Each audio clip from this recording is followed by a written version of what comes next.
Here with legendary football player, civil rights activist Jim Brown. Real pleasure, sir. Thank you for joining us here on Statesman.com. Thank you, Cedric. You mentioned in the media availability with all the minutia that's been going on sports talk that this Civil Rights Summit was a real great aspect for you. What do things like this tell you about where our country is today? Well, I'll tell you, things like this gives people who did not live through that era an opportunity to become educated. Jimmy Carter gave us a tremendous presentation the other night. Having Dr. Harry Edwards and Bill Russell here, all people that lived this, that some people died, it's all real. Mm-hmm. It's not people talking. We have so many people on television now giving their opinion on everything. They never lived anything. But the people that are here lived this. Mm-hmm. And it was a trying time, tremendous struggle, and probably the worst of all of America and the best of all of America. The people of America came together, and mm-hmm. the people against America came together. But it was a tremendous opportunity to make positive change for all American citizens. I know it was a period of uncertainty, especially for African Americans. I always wanted to ask you, when you and Lou Alcindor and Bill Russell sat with Cassius Clay / Muhammad Ali back in the 60s, you guys were at the peak of your careers, and you risked a lot, not just money, but personal safety as well. What were some of the thoughts that were going through your heads at the time? Because it was certainly a period of unrest in our country. Well, we were in a struggle at that time. You had the Panthers, mm-hmm. you had us, the organization out of Louisiana. It was real.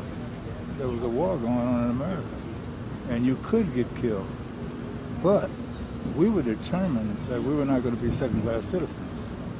And that determination is what carried everybody. Mm-hmm.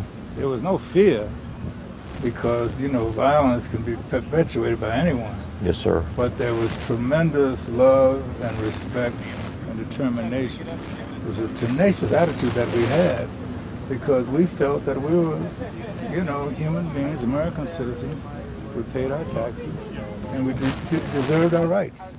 So that was how it was, and I'm so proud of that meeting, because those individuals all came, they paid their way, mm-hmm. and they participated at the risk of their careers.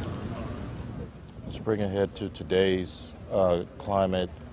Today's black athlete, there are more millionaires than there's ever been. There's money falling out of the sky, endorsement opportunities.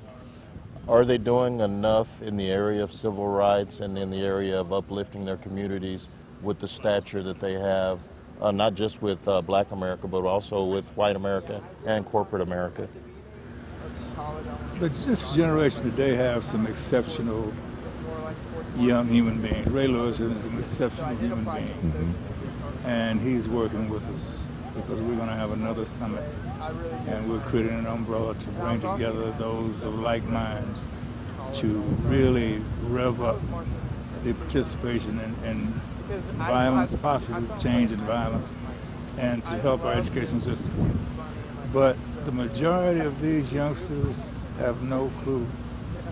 They get on television and they talk nonsense, and they do no research on history.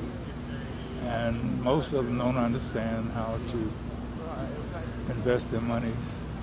So after 3 years, they go bankrupt. Mm-hmm. And it's a crime, because they have so much power and they have the resources to make such a difference. Mm-hmm. And the country needs it, because our communities are falling apart.